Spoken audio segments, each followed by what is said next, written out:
Podcast 99.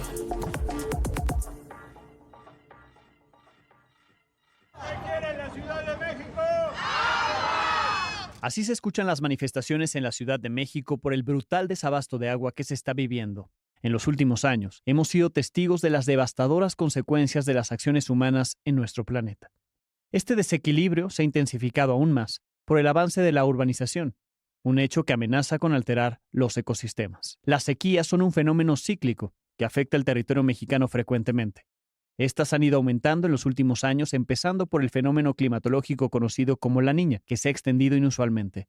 Además, ha influido la deforestación y la misma urbanización, que conlleva la reducción de la infiltración, la eliminación de la vegetación natural y la desaparición de irregularidades en el suelo, donde se almacena el agua precipitada.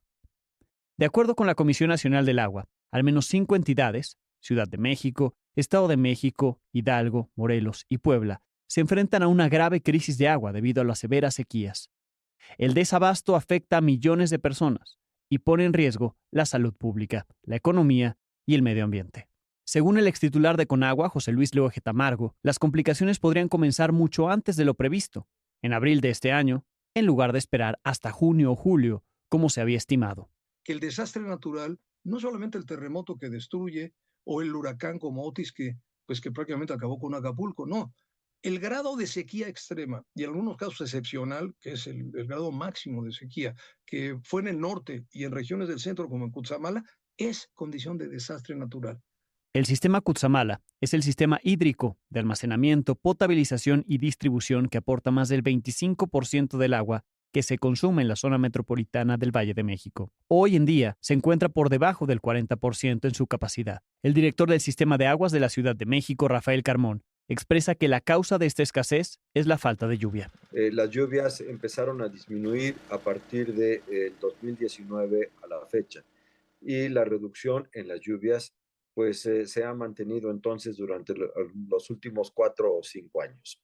Esto ha llevado a que las presas del sistema Cutzamala tengan muy poca cantidad de agua almacenada y por lo tanto ha sido necesario que en conjunto con la Comisión Nacional del Agua y con la Comisión de Aguas del Estado de México se hayan hecho reducciones paulatinas de tal forma que en este momento tenemos solo la mitad de agua que recibíamos en el 2019 del sistema Cutzamala. Para abril, se espera que no haya suficiente agua disponible para bombear a la red de suministro, lo que plantea el grave riesgo de contaminación por metales pesados si se continúa extrayendo agua de niveles tan bajos.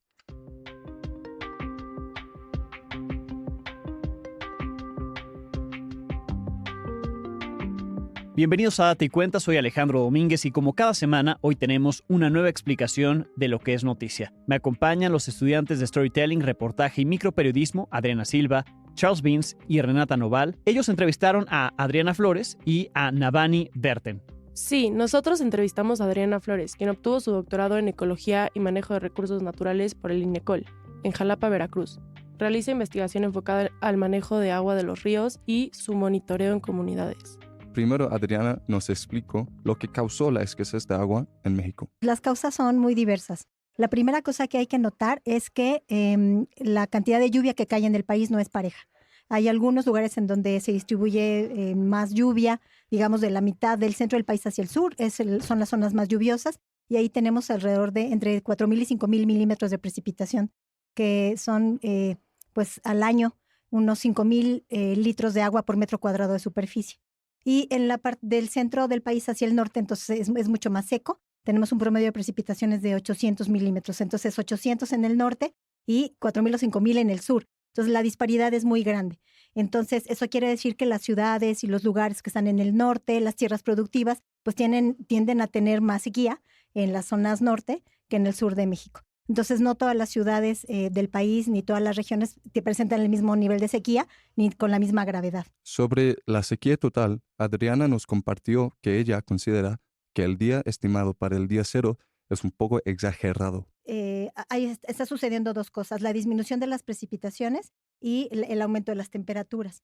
Y en algunos lugares parece que tenemos la misma cantidad de agua, pero no la tenemos bien distribuida durante todo el año, ¿no? O sea, si tenemos, por ejemplo, 100 litros de agua, Esos 100 litros pueden estar cayendo a lo largo de diferentes meses del año o de un jalón en un mes, ¿no? Eso nos deja el resto de los meses del año con sequía.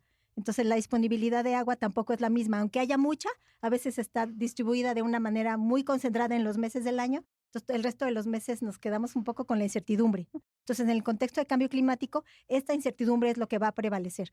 Muchos meses secos con algunos meses lluviosos, y entonces toda esa precipitación concentrada en algunos de estos meses. Entonces, bueno, podríamos decir que son factores más o menos naturales, ¿no? El clima, que ahorita ya es más antropogénico porque está modificado.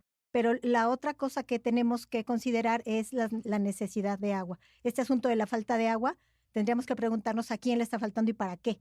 ¿Es agua para tomar, para las casas, para el aseo, la preparación de alimentos? ¿O es agua para la producción de comida? ¿Es agua para la industria? ¿O para producir energía? O sea, ¿para qué es donde quién es el sector que está detectando como más esta falta de agua? Y luego, Adriana comentó sobre la afectación de la escasez de agua y que esta situación no es nueva. Algunas de las estimaciones de organizaciones internacionales dicen que es este año que llega el día cero, por ejemplo, en la Ciudad de México, ¿no? En junio me parece que está establecido este día cero. Yo creo que es un poco exagerado, es un poco alarmista, pero yo creo que tiene el sentido de alertarnos sobre la poca disponibilidad que en realidad sí tenemos, ¿no? Entonces, pues más bien movilizar las fuerzas para que pongamos ahí soluciones. Tendremos que reconocer que esta afectación no es nueva. O sea, ahorita tenemos la alerta, se va a acabar el agua, está muy bajo el nivel de Cutzamala, pero la gente que vive en Iztapalapa tiene años recibiendo el agua solamente una vez al mes, a veces 2 veces al mes. Entonces, pareciera que antes era invisible el problema cuando solamente ciertos sectores de la ciudad se quejaban, y ahorita que ya nos está pegando a todos, entonces ahorita sí ya es un problema. Es un poco injusto, digamos, ¿no? Esas personas, esos sectores han tenido el problema desde hace muchos años. Entonces, pues claro, en la vida cotidiana, quien va a ser más afectado son las mujeres, que por lo general son quienes se encargan del aseo de la casa, de estar haciendo la provisión y preparación de alimentos, el aseo de ropa, niños, etcétera. O sea, en la vida cotidiana de las mujeres está mucho más presente esta necesidad de agua y la necesidad de resolver esta escasez. Yo creo que en esos sectores de estas colonias más desfavorecidas históricamente y en particular en el grupo de las mujeres, se va a sentir más fuertes los efectos. Al cierre de la entrevista, nos platicó acerca de la relación que existe entre el cambio climático y la desertificación. Bueno, pues parece que hay evidencia en todo el mundo de que hay el hecho de que haya tanta incertidumbre en temperaturas y precipitación hace que en estas zonas que ya no tienen bosques, que ya no tienen tanto suelo fértil, pues vayan perdiendo esa capacidad de sostener la vida, ¿no? O sea, el hecho de que haya un bosque en un lugar o un suelo que es productivo todavía hace viable la vida ahí, ¿no? Producir comida o tener agua limpia hace que un pueblo, una comunidad, incluso una ciudad pueda desarrollarse. Es un territorio que todavía tiene viabilidad para la gente que está ahí, pero con el cambio climático esto ha cambiado las condiciones. Entonces se hacen más incierta la posibilidad de tener agua, de tener un clima que produzca lo que necesitamos comer. Hemos visto que, por ejemplo, muchos de los cultivos se están moviendo, ¿no? En ciertos cinturones de granos en Estados Unidos, en México, esta posibilidad de producir maíz o aguacate en ciertos lugares, pues se va a mover. Por el clima se está desplazando. Ya no vamos a tener los mismos bosques o posibilidad de tener esos cultivos en esos lugares, sino que esas franjas se van a ir moviendo en términos altitudinales y climáticos. Va a cambiar mucho, y una parte de ese riesgo es la desertificación. Sí, es un poco, ¿cómo se dice?, sorprendente, Sí. porque obviamente en mi país a veces tenemos problemas con el agua en los veranos, pero a este nivel no, por supuesto no. Yo entrevisté a Navani Berten, licenciado en Periodismo Ambiental en la Universidad del Medio Ambiente, hoy en día director de comunicación de la organización sin fines de lucro Isla Urbana. Navani inició platicándonos qué es esta organización. Bueno, Isla Urbana somos una empresa social que este 2024 tenemos 15 años de haber iniciado labores, trabajos, que nos dedicamos básicamente a detonar la captación de lluvia como una fuente de abasto sostenible de agua limpia a través del diseño e instalación de sistemas de captación en zonas periurbanas, en zonas rurales y a acercar la ecotecnología a la población en general. Asimismo, nos explicó exactamente cómo es que Isla Urbana está contribuyendo al problema actual de agua en México. Bueno, nosotros iniciamos el trabajo del proyecto justo con una visión y con una misión, pues la verdad es que muy utópica, pero que en la actualidad la vemos muy cercana, que es cómo hacerle para brindar agua a quienes más escasez tienen del recurso en una ciudad que fue donde inició el trabajo aquí en la Ciudad de México, en donde no tenemos agua por un lado y por otro lado nos inundamos literalmente durante 6, 8 meses al año. Entonces, bajo ese planteamiento fue que dijimos, bueno, pues, que no se puede aprovechar esa agua, por más que nos hayan dicho que estaba sucia, que la lluvia ácida, que el agua tiene que venir a través de una tubería. Bueno, esa fue como la labor a la que nos dedicamos, diría yo, los primeros años, a tratar de convencer a la población en general a través de estudios, a través de un sistema de captación que funcionara muy bien y muy sencillo, de metodologías sociales para poder implementar y que la gente adopte este sistema. En el año 2021, el sistema Cutzamala tuvo una crisis de agua que implicó una caída exponencial en su capacidad. Navani nos compartió lo que considera que cambió desde el 2021 hasta ahora. Pues mira, por un lado, el crecimiento demográfico en la ciudad es permanente, es decir, cada vez hay más demanda de agua, cada vez, al final es un país y una ciudad sumamente centralizada, donde la Ciudad de México crece, Ciudad de México y área metropolitana, que es la que también utiliza esta agua del Estado de México. Muchos de los municipios del Estado de México más poblados compartimos cisterna con ellos. Sigue el crecimiento demográfico, continúa mucha pérdida de agua en fugas en la red de distribución de agua potable.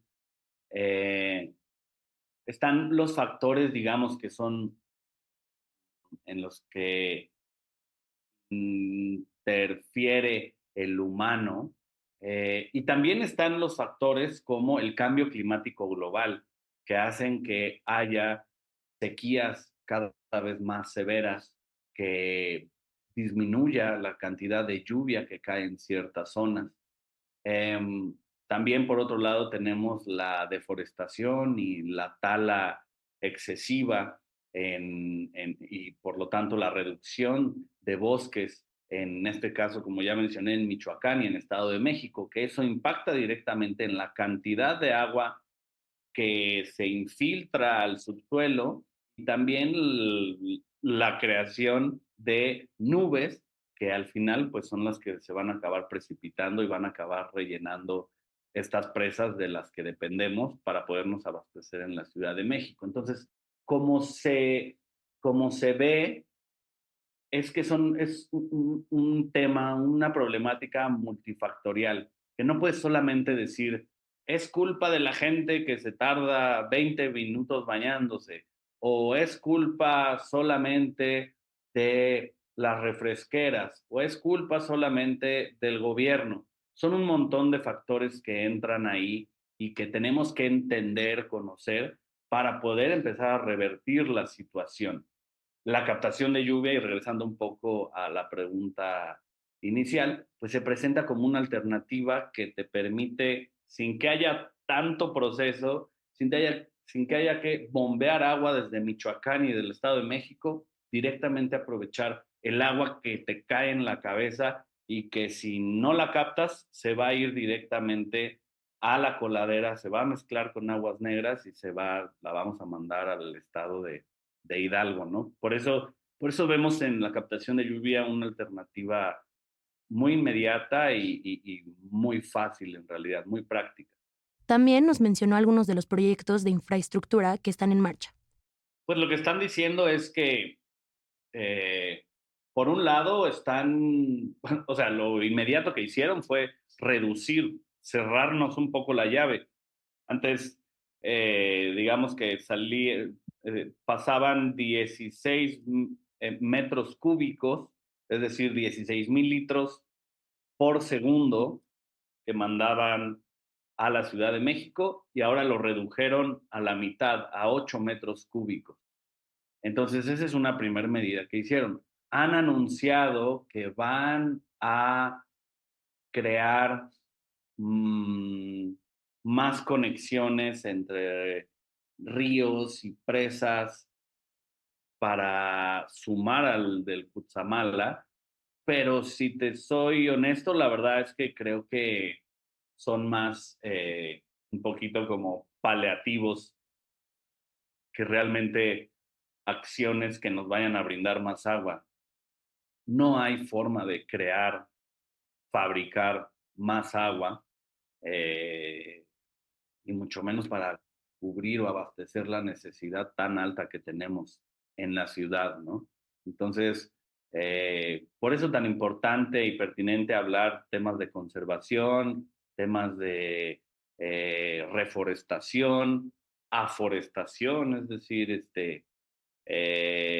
hacer crecer bosques donde ya ni siquiera había, donde nunca hubo bosques, ¿no? A diferencia de la reforestación, que es volver a crecer bosques donde hubo. Ahorita tenemos que, creo yo, considerarnos a los humanos, a la sociedad en general, como agentes que tienen la capacidad de entender, de diseñar para una emergencia en la cual estamos inmersos. También le preguntamos sobre el futuro de Estado de México y de la Ciudad de México después del día cero, y estos fueron sus comentarios. Mira, lo que es importante aclarar es que ahorita se está manejando el concepto de día cero, aunque en términos técnicos no estamos todavía en un día cero, porque digamos que todavía tenemos la fuente del acuífero del Valle de México para abastecernos. Sin embargo, en términos prácticos, creo yo que sí estamos por vivir un fenómeno muy cercano a lo que es un día cero, porque ese 30% que viene desde el Cutzamala sí cubre una muy alta necesidad que tenemos en las ciudades. Entonces, si bien no nos quedaríamos 100% sin agua y tendríamos que salir corriendo con un éxodo por ahora, se habla de que tal vez para 2028 sí veríamos una situación donde un montón de colonias que tienen acceso al agua se quedarían sin ella, un montón de actividades que requieren de agua se tendrían que empezar a ver suspendidas, cada vez más gente cerrando calles porque se quedó sin agua, es decir, una serie de situaciones que, si bien, como repito, técnicamente no estaríamos en un día cero, sí nos sentiríamos en una especie de día cero como otras ciudades alrededor del mundo se han encontrado. Por último, Navani remarcó la importancia de involucrar a los gobiernos en esta problemática. Pues es el gobierno, incluye al de la Ciudad de México, al de las alcaldías, al del Estado de México, sus municipios, el gobierno federal y otros muchos con la que nos abastecemos. Es quien tiene el dinero y el presupuesto para eso, es quien tiene la obligación de brindarle agua a la población. No seamos un ente pasivo, el cual simplemente se queda observando cómo el gobierno hace o no hace su trabajo. Con esto llegamos al final de este episodio. Gracias por escucharnos. Los invitamos a que se suscriban, califiquen este y los demás episodios que ya están publicados en todas las plataformas. Este podcast es posible gracias al equipo de Ibero 90.9, conformado por Daniel Maldonado, Gabriel Pineda y Rox Aguilar en la información. Y al equipo de alumnos que hace posible este episodio: José Antonio Romero, Patricio Gómez, Eugenio Tapia, Valeria Mendívil, Adriana Silva, Renata Noval, Aldo Rivera, Charles Beans, Natalia Beñé, Jimena Amparán, Emilio Bellido y Fernanda Colado. Yo soy Alejandro Domínguez y los espero la próxima semana, cuando tendremos otra explicación de lo que es noticia.